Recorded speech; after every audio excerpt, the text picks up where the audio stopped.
Hi there! Today I'm going to review the My Makeup Brush set with you. And I don't normally do haul reviews. That's what it's called when beauty bloggers buy a bunch of things and then just show you what they bought.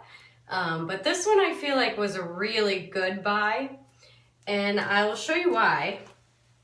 This is what you get, all these makeup brushes, for just $20. It's a 24-piece set for $20, and they throw in a free kit. And it's a nice stylish black kit, and I'll show you. If you fold it all up, it has a little tie and looks great.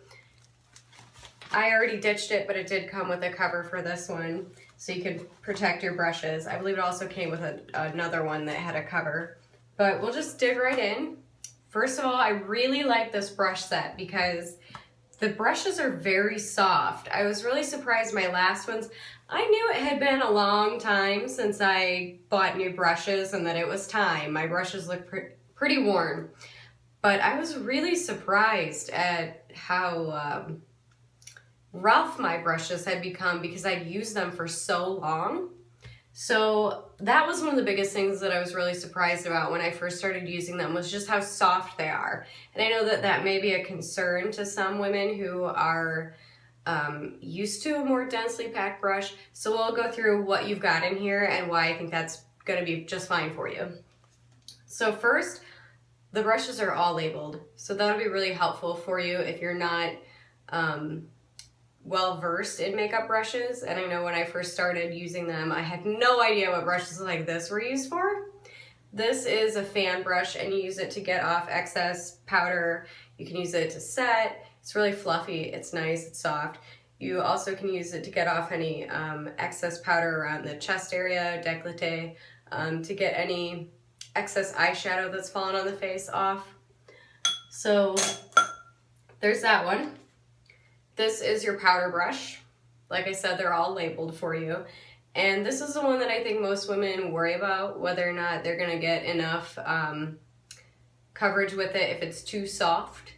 But I can honestly tell you that I was used to using something much more densely packed, and this one has been really refreshing because it picks up enough powder out of my powder pots, and so I'm able to just blend it nicely. And it really does, it's enough because it's densely packed.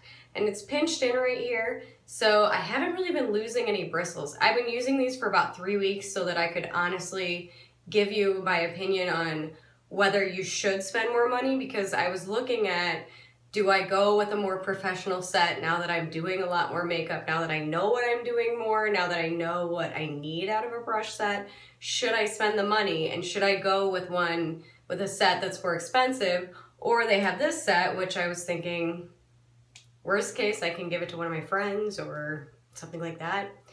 But I'm keeping this one. So $20 for this whole set, it was well worth it. But anyway, I was used to a different kind of powder brush, and it's been really nice to make the switch to one that is still densely packed, but it's pretty soft. The next one is the contour brush. And I've been doing contouring with my Sephora brush. It's dirty, well used. I contour a lot, so you can see though the difference between these two brushes just sheerly in size. And I don't know if that's why I really just still prefer the one that I've been learning on, working with, but I still use my old contour brush. And this one is a little bit softer, and it's just so much smaller that I feel like, I don't know, I'm just used to this one, so I can't say there's anything wrong with this one, but it is much smaller and softer, so. But it's there, you have a contour brush if you buy this set. The next one is for blush. Obviously, no explanation necessary for that one. It's nice and soft. And then the foundation one. I've never been one to actually put foundation on with a brush. I do use my airbrush brush, which you can see the shape is completely different. They wouldn't really substitute well for each other. If you're gonna use airbrush foundation, you need to use an airbrush. And then when I don't use that, I use my hands. That's what I do. It's what I've always done. I don't know that I'll ever make the switch. So You do have a foundation brush if you get this set though. Now, eyeshadow. You have many different eyeshadow shapes. You have a contouring one. You have a fluffier one. There's this large eyeshadow brush is what the, so this one is called eyeshadow. This one is called medium angle brush because it has that angle to it. And this one is called the large eyeshadow brush. This one is called the fluff brush. It's also used for putting pigment over the main part of the eyelid. I really like the angled one because it gives me a nice amount of pigment just in the corner of my brow bone. You also get an angled eyeshadow brush, and that one has a nice angle to it. Eye contour brush. That one's pretty fluffy. I don't use this one as much. I do feel like you have many choices of eyeshadow brushes if you want to experiment a little bit and play with the different eyeshadow brushes. You have the Smudger Brush next. Let me go through the eyeshadow ones though. This one is the medium eyeshadow. And short eyeshadow brush. So I believe that's all of them for eyeshadow, but you have quite a selection here. So what I've done is I kind of know by their size. I use certain ones for certain colors. The angled one I use for the darker colors that go in the crease. And I really like them. They're nice and soft. They pick up quite a bit of pigment. They work well as eyeshadow brushes, and you have your choice variety of sizes. What I do wish it had, that it doesn't have, is I have this nice little angled brush. You can see there's quite an angle on it, and I don't really have that size that's good for getting in the crease and contouring, and it's smaller. Now the other thing is the angled brow brush, and I have a little Anastasia brow brush that I use. It's about the same size as this one. It's maybe a little bit wider, but I like this angled brush that I use for, I actually use it for powdered eyeliner. And so I was looking for, you can see that there's a pretty big difference in size. I can use this powder, or this one for powder, and place a nice little wing on the end of my eyeshadow or my eyelid and work it in and make almost like a cat eye just with this angled brush. So that's something that I use my brushes for, that I feel like this one just isn't quite enough. It's not as much of an angle, and it's also not as wide, but I don't know that a lot of people use their brushes for that. I think it's a quick little easy tool if you're trying to do your eyeshadow quickly and get out of the house quickly. So I don't know, that's something that I found, but you do get an angled brow brush. The smudger brush for smudging your eyeliner, eyeshadow, smudging it up underneath there, smudging it, blending it into your eyeshadow. You also get a lip brush. That's really nice. I do really like to put my lipstick on with a brush. I feel like it applies better. There are several reasons to do that instead of just putting it on. Sponge eyeshadow. This is really good for blending. And you can see it's not quite black anymore because I've used that one quite a bit. The eyeliner brush. I don't actually use liquid eyeliner straight from the pot. I know like if you were a makeup artist or someone who does that a lot, maybe that would be really important to you. I feel like this would probably be a pretty big brush to use for eyeliner. But we do have this fine little precise eyeliner brush is what it's called. And I believe most people that do liquid eyeliner turn to one like this for that purpose. You have your sponge applicator for eyeshadow, just like that. Everyone knows what that one's for. You have the fan brush, also good for dusting off eyeshadow underneath. and I typically don't use this one.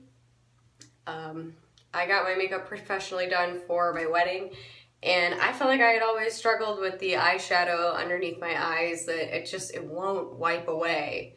It doesn't wipe away with this. So I thought, well, maybe these just aren't very useful. And she told me it's probably just like my skin type, my skin color, that I'm really light skinned. So when I do dark eyeshadows and it falls on my skin, it really doesn't want to come off. So what she did for my wedding and what she's advised me to do daily that I do is I just do my eyeshadow first, use makeup remover, and then do foundation and finish the look. So usually you do the foundation first and then eyeshadow and get rid of some of the excess with this. So that said, it is a perfectly fine fan brush. Works great, I guess, if that works for you. If you're lucky enough that that works for you. It's soft, it's fluffy. It will do that. Next one is what's another lip brush? I guess you get 2 of those. You do. You get 2 lip brushes. Didn't know that. I guess I had been using them both. And this one, of course, is for your lashes. And I always have one of these. I clean them myself. I only use it on myself. But it's nice to be able, if you've got some clumps on your lashes and you want to try to get rid of them, it's nice to keep one of these around for that. This one, the Eyebrow Comb, of course everyone knows what that is for. These are nice to have around as well. So, that said, if I take out the other ones, that was just it. I have these nice brushes that you can get in multiple colors. I like the black. I keep them in this little hurricane filled with glass because I like that look in my bathroom. I feel like it looks nice. I like that they're all one color now, and I don't have a bunch of different brushes that I've collected over time that are different colors and don't look like they match, don't look as clean put away. I don't use this unless I'm traveling, but it is nice to have a brush container for them for when I'm traveling that keeps them organized and keeps them from getting damaged while I travel. Now, I did a video before on how to clean your brushes. These are synthetic brushes. So what that means is they don't dry as quickly as real hair brushes, but one of the makeup artists who sold me my brushes when I was looking at them before was telling me that it's not very common that anyone who is just doing makeup at home, who's not a makeup enthusiast or a makeup artist, would actually have a real hairbrush. So more than likely your brushes at home are synthetic. And how I clean mine is how the makeup artist at Sephora taught me, just with rubbing alcohol. I get some rubbing alcohol, put it in a container, and I swish these around, dump it, swish them around, dump it, pretty much until the alcohol runs clear, and then I know I've gotten it all off. And then I just sort of gently press the fluid out of them so that if I get all the excess alcohol out, then I lay them down. You always want to lay them down, because if you leave your brushes upright, all that fluid is going that way and it'll take them a lot longer to dry. But mine are always dry the next day when I go to use them.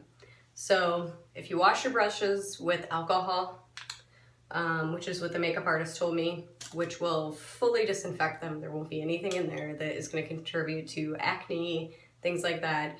You can always, I even sometimes will wash them late afternoon and they're ready for me the next day. I don't have any issues with them drying, taking too long to dry so that I can't use them.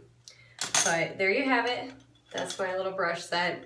I highly recommend if you are looking for brushes and you don't want to spend a lot of money, or if you don't have brushes and you don't really know what you're getting into, this set will give you more than enough to play with, and I definitely recommend it.